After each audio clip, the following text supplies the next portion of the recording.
नमस्कार, मैं हूं सुधाकर भट्ट और आप देख रहे हैं 12 मास। आज हम लेकर आए हैं आपके लिए प्रतापनगर क्षेत्र के मदन नेगी का इतिहास। मदन नेगी जी के संबंध में काफ़ी सारे लोग जानते होंगे, लेकिन हम लेकर आए हैं उनका विस्तृत इतिहास। मदन नेगी जी कौन थे, राजशाही से मदन नेगी जी का क्या संबंध था, व मदन नेगी से पहले इस क्षेत्र का नाम, इस स्थान का नाम क्या था।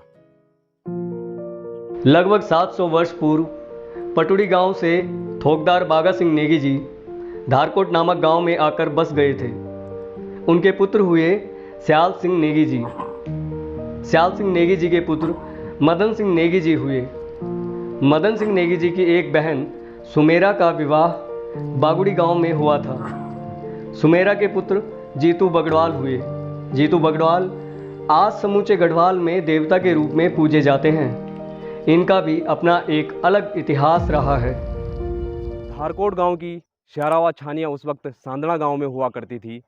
वह मदन नेगी जी अक्सर खेतीबाड़ी के चलते सांदना में ही रहा करते थे।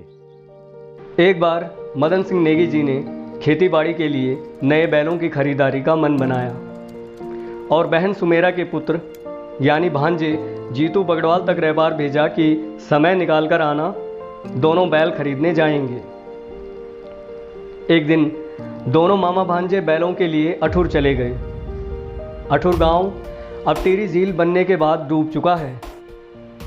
मदन सिंह नेगी जी व जीतू बगड़वाल दोनों मामा भांजे वहां से बैल खरीदकर वापस लौटे तो उस वक्त धारकोट, सांदना, जलवाल गांव, खोला, कठुली आदि कई गांवों के लोगों को पुल न होने के चलते गणेश प्रयाग के समीप भागीरथी नदी को तैराकों की मदद से तैरकर पार करना पड़ता था। तैराकों को धुनार कहा जाता था। जीतू और मदन सिंह जी बैलों के साथ जब उस स्थान पर पहुंचे व उन्होंने धुनार से नदी पार कराने का दाम पूछा तो धुनार ने 5 पैसे कहा। मदन सिंह नेगी को सौदा महंगा लगा तो उन्होंने जीतू बगड़वाल को कहा कि 5 पैसा बहुत ज़्यादा है, 2 पैसा उचित दाम रहेगा। लेकिन धुनार को यह दाम मंजूर न हुआ। मदन सिंह नेगी जी थोकदार थे और कहा जाता है कि मदिरा के विशेष शौकीन थे। उन्होंने जीतू को कहा कि 2 पैसे की शराब लेकर आते हैं और फिर नशे में यह नदी पार हो जाएगी। दोनों मामा भांजे ने ऐसा ही किया। वह बिना किसी तैराक की मदद के भागीरथी नदी में बैलों के साथ उतर गए। दुर्भाग्यवश मदन नेगी जी भागीरथी के तेज बहाव के चलते बह गए। वह जीतू बगड़वाल जी बड़ी जद्दोजहद के साथ सुरक्षित किनारे पर पहुंच गए। मदन सिंह नेगी जी के देहांत के लगभग 6 महीने बाद टिहरी रियासत के तत्कालीन राजा मानशाह जी की पत्नी यानी महारानी को लगातार सुबह 4 बजे स्वप्न में सांप दिखाई देने लगे।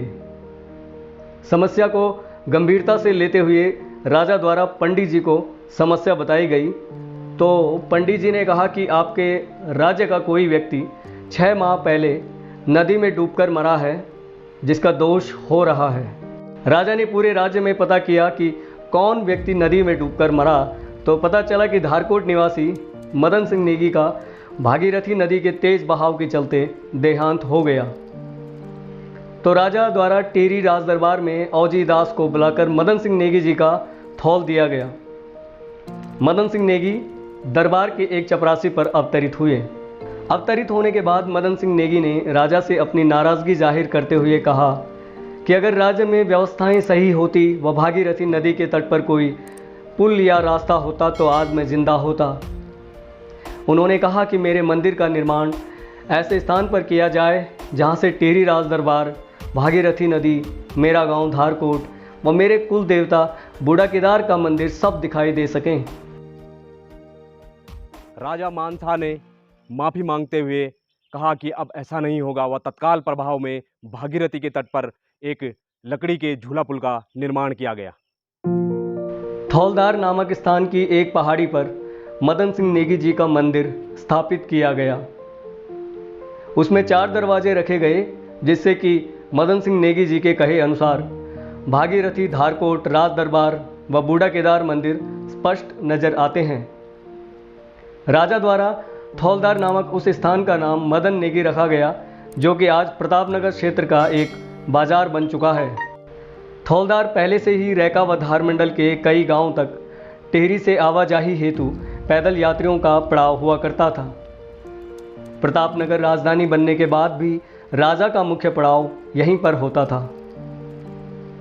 आगे चलकर सांदड़ा गांव के खरोला जाति के लोगों द्वारा, फिर धारकोट ग्राम सभा के नेगी जाति के लोगों द्वारा भी मदन नेगी का थौल मंडान दिया गया।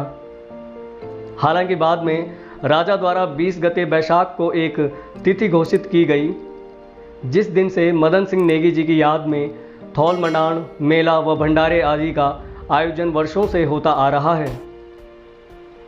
आज भी यहाँ श्रद्धालुओं का आना जाना लगा रहता है।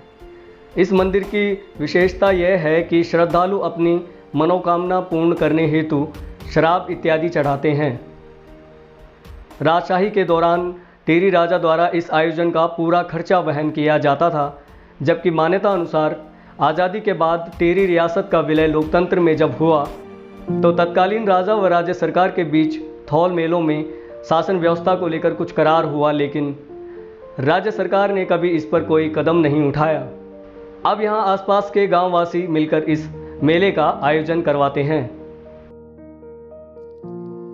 मदन नेगी मंदिर परिसर में जो आप ये झूला देख रहे हैं, ये झूला धारकोट निवासी कृष्ण लोहार जी द्वारा मदन नेगी जी को पौत्र प्राप्ति की कामना पूर्ण होने पर भेंट किया गया था।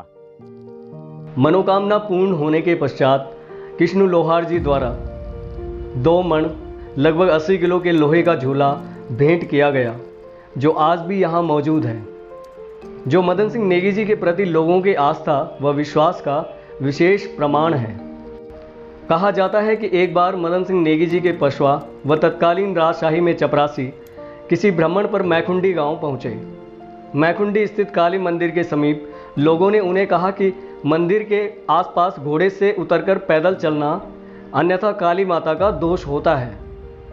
लेकिन वह नहीं उतरे। जैसे ही वह मंदिर के निकट से गुजरे तो वह स्वयं ही घोड़े से नीचे गिर गए। नीचे गिरते ही उन पर मदन नेगी देवता अवतरित हो गए और उन्होंने मंदिर के एक हिस्से पर हाथ से जोर की मारी, जिससे कि मंदिर के अंदर की ओर 2 पत्थर बाहर निकल गए, जो कि आज भी वहां स्पष्ट नजर आते हैं। माना जाता है कि उस दिन के बाद काली मंदिर के समीप से गुजरने वाले किसी भी व्यक्ति के साथ किसी भी प्रकार की कोई घटना नहीं घटी। एक मान्यता यह भी है कि प्रतापनगर राजधानी बनने के पश्चात जब एक बार तत्कालीन राजा अपनी जीप से प्रतापनगर जा रहे थे तो मदन नेगी मंदिर के पास उनकी जीप बंद हो गई। सुबह से शाम होने को आई व लाख कोशिशों के बाद भी जब जीप स्टार्ट नहीं हुई तो किसी ने राजा के संज्ञान में यह बात रखी कि ऊपर मदन नेगी मंदिर है और आप बिना चढ़ावे के यहाँ से गुजर रहे हैं। तो राजा को पूरी बात समझ आ गई। राजा ने तुरंत अपने किसी कर्मचारी को टेहरी भेजा व वहाँ से शराब मंगाई गई। शराब के छींटे मंदिर की तरफ छिटके तो तुरंत गाड़ी अपने आप स्टार्ट हो गई। ऐसी कई मान्यताएं मदन नेगी मंदिर और इस संदर्भ में कही जाती है और सुनाई जाती है। मदन नेगी बाजार के बारे में बात करें तो मान्यता अनुसार यहाँ पहली दुकान मुसद्दी लाला नामक व्यक्ति द्वारा शुरू की गई। यहाँ पर सड़क 1991-92 के आसपास बनी और सड़क बनने के लगभग 4 से 5 वर्षों के बाद यहाँ सड़क मार्ग से पहली बस सेवा शुरू हुई। पोस्ट ऑफिस यहाँ 1954-55 के आसपास आए और वर्ष 2011 में तत्कालीन सरकार व बांध संबंधित प्रोजेक्ट द्वारा टेरी, चंबा और आसपास के क्षेत्रों में आवाजाही हेतु मदन नेगी से टिपरी बाजार के मध्य बांध के ऊपर केबल कार रोपवे का शुभारंभ किया गया, जो आज भी सुचारू रूप से चल रहा है। आज यहाँ अस्पताल, बैंक व स्कूल जैसी सभी सुविधाएं उपलब्ध हैं। आपने गौर किया होगा कि इस वीडियो के माध्यम से हमने बताया है कि जैसे कि मदन सिंह नेगी जी का मूलतः जो गांव था वो था धारकोट। तो अगली वीडियो में हम आपको बताएंगे धारकोट गांव कब व कैसे स्थापित हुआ, नेगी जो मूलतः यहाँ की जाति है वो उसकी उत्पत्ति कैसे हुई, व धारकोट गांव का क्या इतिहास है। तो बने रहें वीडियो के साथ और हमारे चैनल को सब्सक्राइब ज़रूर करें।